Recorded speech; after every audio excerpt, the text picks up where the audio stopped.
Hello friends, please subscribe our channel, like this video and share with your friend.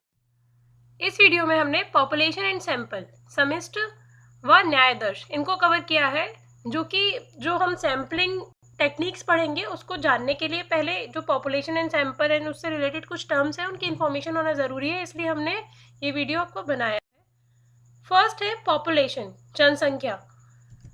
It is the collection of a specified group of similar objects, individuals, or of entities that have some common observable characteristics in them. मतलब जो population होती है वो एक specified group होता है। specified group मतलब कुछ उसमें हमें पता होता है कि हाँ कितना अप्रॉक्स इसका जो नंबर है वो होगा स्पेसिफाइड ग्रुप। हम फिक्स बता देते हैं कि हाँ ये हमारी पॉपुलेशन है, जो डिफाइनेबल होती है वो हमारी पॉपुलेशन कहलाती है। ऑफ सिमिलर ऑब्जेक्ट्स, किस चीज़ की? या तो सिमिलर ऑब्जेक्ट्स होंगे, कुछ कैरेक्टरिस्टिक्स में वो सिमिलर होंगे, या इंडिविजुअल्स होंगे, मतलब पर्सन और पीपल्स की बात हो रही है यहाँ पर। और of entities that have some, या कुछ भी और ऐसी चीज़ें हो सकती हैं that have some common observable characteristics, जिनमें कुछ कॉमन यानी कि समान दिखने वाले कैरेक्टरिस्टिक्स होंगे, वो हमारी पॉपुलेशन कहलाती है। फॉर एग्जाम्पल देखिए, हमने कुछ ट्राई किया है कुछ पॉपुलेशन को डिफाइन करने के लिए। यहाँ पर इसमें जो ये आपको गोले गोले दिखाई दे रहे हैं ये हमारे सारे एलिमेंट्री यूनिट्स कहलाते हैं। मतलब उस पॉपुलेशन की जो यूनिट्स हैं जिस पर हम स्टडी करना चाहते हैं ये हमारी यूनिट्स कहलाती हैं उस पॉपुलेशन की। और जो ये पूरा है सब कुछ, इन सारी यूनिट्स का एक ग्रुप, वो हमारा क्या कहलाता है? पॉपुलेशन कहलाता है, जिसको हम हिंदी में जनसंख्या या समिष्ट भी बोलते हैं। स्टैटिस्टिक्स में जो पॉपुलेशन होती है वो डिफरेंट टाइप्स की होती है। देखिए, फर्स्ट है finite population, second infinite, next है रियल, ट्रू और एग्जिस्टेंस, नेक्स्ट हाइपोथेटिकल। अब इनको हम कैसे समझेंगे? जो फाइनाइट पॉपुलेशन होती है contains finite numbers of elementary units. इसमें हमारे पास फाइनाइट नंबर्स होते हैं एलिमेंट्री यूनिट्स के, मतलब जो सब्जेक्ट होते हैं एक पॉपुलेशन के, वो यहाँ पर फाइनाइट होते हैं, हम उन्हें काउंट कर सकते हैं, काउंटेबल होते हैं।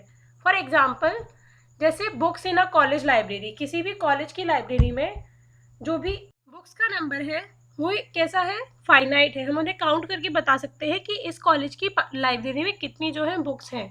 और ये एग्जाम्पल हो सकता है एजुकेशनल इंस्टीट्यूट इन अ सिटी, या फिर किसी भी कंट्री में जितने भी एजुकेशनल इंस्टीट्यूट हैं उनका नंबर।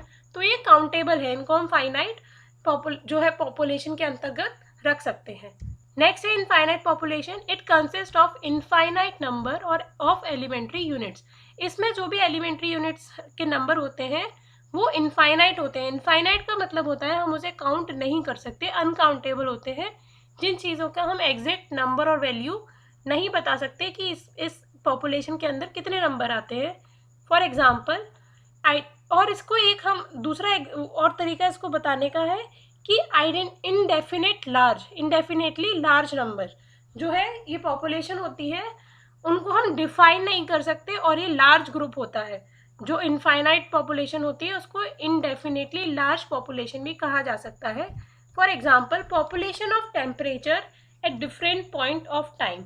अगर हम कह रहे हैं जो हमारा पॉपुलेशन है वो क्या है? टेम्परेचर है अलग अलग टाइम पर किसी एक स्पेसिफिक प्लेस का, तो वो क्या होगा? हमारा इनफाइनाइट पॉपुलेशन होगी, क्योंकि हमें नहीं पता कि अलग अलग टाइम पे जो अलग डिफरेंट हमारे प्लेसेस हैं उनकी जो टेम्परेचर है वो क्या होगा, इसलिए हमारा क्या होगा?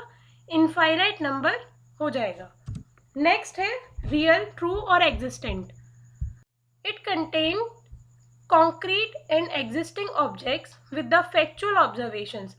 देखिए, जो रियल और ट्रू एग्जिस्टेंट पॉपुलेशन होती है उसका मतलब यही है कि हम रियली में मतलब कुछ ऐसे ऑब्जेक्ट्स हैं या कुछ पीपल हैं जिनको हम कॉन्क्रीट फॉर्म में देख सकते हैं या वो एग्जिस्ट करते हैं, उनको अगर हमने पॉपुलेशन में लिया है।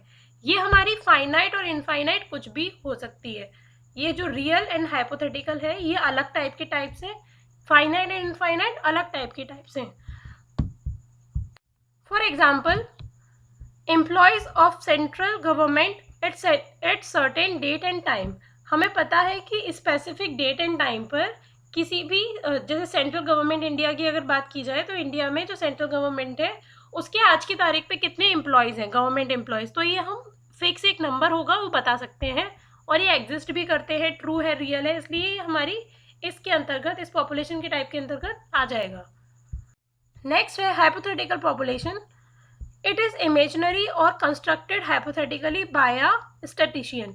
ये जो स्टैटिशियन होते हैं, जो सांख्यिकी से रिलेटेड गणनाएं करते हैं, वो अपने कागज़ों पर भी कुछ पॉपुलेशन को क्रिएट कर सकते हैं कि फॉर एग्जांपल यहाँ पर देखिए, possible outcomes of rolling of a die n times. जैसे हमने बोला कि अगर हमें एक डाई को, एक पासे को एन टाइम्स जो है फेंकना है तो उसके पॉसिबल आउटकम्स क्या होंगे। अब एन टाइम्स तो कितना भी हो सकता है, 1000, 10,000। तो जो स्टैटिशियन है वो अपने पेपर वर्क के थ्रू बता सकता है पॉसिबल आउटकम्स क्या होंगे। तो यहाँ पे जो उसके अलग अलग आउटकम्स आए वो सारे जो पॉपुलेशन कहलाएगी, तो वो हमारी हाइपोथेटिकल पॉपुलेशन कहलाएगी कि वो ट्रूली कुछ करा नहीं गया, वो एक स्टैटिशियन ने अपने मन में कुछ ऐसी गणनाएं की या फिर अपने आधार पर ही कुछ अलग अलग नंबर बता लिए कि 4 बार जो है 6 आ रहा है, 10 बार 9, 10 बार 5 आ रहा है, ऐसे ऐसे करके उसने अलग अलग नंबर बता लिए। तो ये हाइपोथेटिकल या कल्पनात्मक जो है पॉपुलेशन का एक टाइप हो गया। अब यहाँ पर देखिए हाइपोथेटिकल और रियल ये अलग टाइप के टाइप से, इनफाइनाइट इनफाइनाइट अलग है, मतलब फाइनाइट के अंदर भी हमारे हाइपोथेटिकल और रियल हो सकता है, सेम इनफाइनाइट के अंदर भी हाइपोथेटिकल और रियल पॉपुलेशन हो सकती है। आई होप आपको ये भी क्लियर हो गया होगा। अगर आपको इससे रिगार्डिंग कोई भी डाउट है देन आप हमें कमेंट करके बता सकते हैं, हम आपके जो भी डाउट्स हैं उनको क्लियर करेंगे। पॉपुलेशन को समझने के बाद जो हमारा मेन पर्पस है वो है सैंपल क्या होता है उसको देखना। A part of the population selected according to some rule or plan for drawing conclusion regarding population characteristics is called sample। मतलब एक पार्ट है उस पॉपुलेशन का, उस पॉपुलेशन में से हमने कुछ पार्ट बाहर ले लिया, selected according to some rule, जो कि किसी रूल्स के बेसिस पे सेलेक्ट किया गया है वो पार्ट, या कुछ प्लान हमने बनाया उसके बेसिस पे वो हमने पार्ट लिया। For drawing conclusion regarding population characteristics is called a sample, जो कि हमें हेल्प करेगा कंक्लूजन्स ड्रॉ करने के लिए उस पॉपुलेशन के बारे में। जब हम अपनी उसके ऊपर कोई भी स्टैट्स अप्लाई करेंगे वो क्या कहलाता है, हमारा सैंपल कहलाता है, उस पॉपुलेशन का वो सैंपल कहलाएगा। द नंबर ऑफ आइटम्स और objects in a sample is called the sample size, और उस सैंपल में जितने भी नंबर ऑफ आइटम या एलिमेंट्री यूनिट्स होंगे वो हमारी क्या कहलाएंगी, सैंपल साइज उस सैंपल का कहलाएंगी। देखिए हमारी पॉपुलेशन थी, अभी हमने आपको बताया था, इसमें से हमने कुछ ये जो एलिमेंट्री यूनिट्स थी उनको बाहर ले लिया, तो ये सारी, ये जो नंबर आया इन सबको अगर हम मिलाएं तो ये सारे जो मिलके बना वो हमारा एक सैंपल बना। ये जो 1 2 3 4 5 6 एंड 7, इन 7 को मिला के जो भी बना वो हमारा एक सैंपल बना, जो इस पॉपुलेशन का से लिया गया एक सैंपल है। और इसमें जो सैंपल साइज है वो 7 है, क्योंकि यहाँ एलिमेंट्री यूनिट 7 है। आई होप आपको थोड़ा बहुत समझ आ गया होगा। जो भी हम सैंपल ले रहे हैं उसमें ऐसे क्या कैरेक्टरिस्टिक्स होनी चाहिए जिसके बेसिस पे हम कह सकते हैं कि ये गुड सैंपल है। फर्स्ट, रिप्रेजेंटेटिवनेस, मतलब वो सैंपल जो है रिप्रेजेंटेटिव होना चाहिए। Sample should be a representative of the population. किसका रिप्रेजेंटेटिव होना चाहिए, पॉपुलेशन का, मतलब उस पॉपुलेशन के जो कैरेक्टरिस्टिक्स हैं वो सारे कैरेक्टरिस्टिक्स उस सैंपल में भी होने चाहिए। होमोजेनिटी, उसमें होमोजेनिटी होनी चाहिए। जो अलग हम सैंपल ले रहे हैं, किसी एक ही पॉपुलेशन से हमने 2 या 3 या 4 सैंपल ड्रॉ करे, तो उन सभी सैंपल्स में आपस में होमोजेनिटी होनी चाहिए, मतलब आपस में वो सारे सैंपल सेम होने चाहिए, उनमें ज़्यादा डिफरेंस, जो बेसिक अंतर है वो अंतर नहीं होना चाहिए एट बेसिक लेवल। एडिक्वेसी होनी चाहिए, means number of sampling units in the sample should be adequate, कि जो हमारी सैम्पलिंग यूनिट्स हैं वो एक सैंपल के अंदर में बहुत मतलब एडिक्वेट होने चाहिए। जो हमारे पॉपुलेशन का साइज है उस पॉपुलेशन के बेसिस पे सैंपल का सिलेक्शन किया जाना चाहिए। एक लार्ज सैंपल में से, लार्ज पॉपुलेशन में से हम एक बहुत स्मॉल सैंपल नहीं ले सकते, बट फिर भी जो पॉपुलेशन का साइज है उसके बेसिस पे हमें सैंपल लेना चाहिए। Independence, sampling units composing the sample preferably should be independent.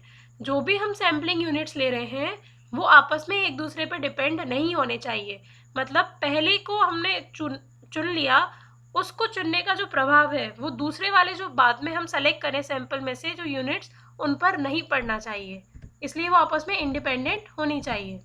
Similar regulating conditions, regulating conditions should possibly be similar for every sampling units। जो regulating conditions होती हैं वो भी सिमिलर होनी चाहिए हर एक सैंपल यूनिट की सिलेक्शन के टाइम पर।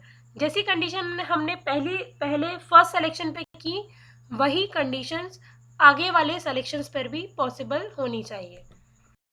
Sampling unit and sampling frame, basically जब भी हम सैम्पलिंग टेक्निक्स की बात करते हैं तो उससे रिलेटेड कुछ इन्फॉर्मेशन जो हमें चाहिए होती है वो हमें sampling frames and sampling unit के थ्रू मिलती है, तो हमें इनको भी जानना ज़रूरी है। सैम्पलिंग यूनिट्स क्या होती है?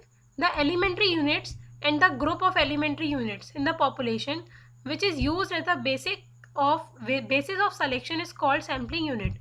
जो भी हमारी एलिमेंट्री यूनिट्स हैं जो कि सैंपल के टाइम पे सिलेक्शन के तौर के लिए, या ग्रुप ऑफ एलिमेंट्री यूनिट्स जो कि जब हम सैम्पलिंग कर रहे हैं तो उस टाइम पे हम सेलेक्ट उसमें से कुछ यूनिट्स कर रहे हैं, वो हमारी बिफोर सिलेक्शन जो यूनिट्स है हमारे पास, माने कि सारी यूनिट्स, वो हमारी सैम्पलिंग यूनिट्स कहलाती हैं, जिसमें से कि हमें सैंपल को सेलेक्ट करना है। A complete list of sampling units, maps और other acceptable material which represents population to be sampled is called the frame और सैम्पलिंग फ्रेम।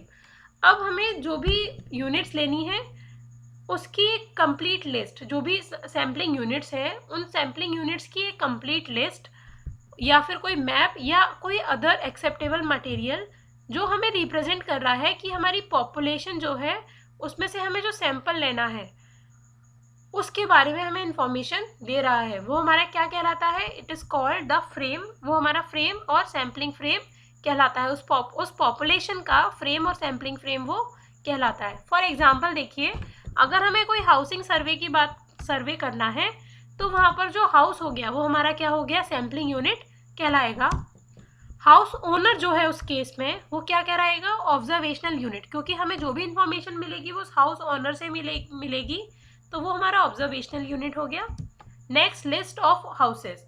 अब हमारे पास एक लिस्ट होगी जिसमें सभी जो भी घर हैं उनकी लिस्ट, उनका एड्रेस होगा, उसमें कितने लोग रहते हैं वो होगा, और कुछ बेसिक इन्फॉर्मेशन भी होगी कि वहाँ पर क्या क्या इक्विपमेंट है वगैरह वगैरह, ऐसा कुछ हमारे पास लिस्ट होगी। तो वो हमारा क्या कहलाएगा? सैम्पलिंग फ्रेम कहलाएगा। अब हम सैम्पलिंग फ्रेम का यूज़ क्या होता है? बेसिकली कुछ ऐसी टेक्निक्स होती हैं जहाँ पे सैम्पलिंग फ्रेम के बेसिस पे हम अपनी सैम्पलिंग करते हैं। जैसे कि हमारे पास लिस्ट है हाउस की जिसमें सारे नाम लिखे हुए हैं, घरों के या एड्रेस दे रखे हैं, तो हम अपने अकॉर्डिंग हर तीसरे नंबर का या हर चौथे नंबर का जो भी हमें लेना है वो नंबर सेलेक्ट कर सकते हैं, और इस तरीके से एक टाइप का सैम्पलिंग है वो हम कर सकते हैं। तो सैम्पलिंग फ्रेम का यहाँ पर हमारा ये यूज़ रहता है। नेक्स्ट वीडियो में हम आपको जो सैम्पलिंग की टेक्निक्स हैं उससे रिलेटेड वीडियो है जो बस अपलोड होने ही वाला है, तो आप उसको देखिएगा। और उससे पहले इस वीडियो में आपको जो भी समझ नहीं आया है, जो भी आपके डाउट्स हैं वो कमेंट करिए। एंड आपको अगर ये वीडियो पसंद आया तो जल्दी से इसको लाइक कीजिए, शेयर कीजिए एंड सब्सक्राइब कीजिए हमारे चैनल को, अगर आपने अब तक सब्सक्राइब नहीं किया है तो। Thank you.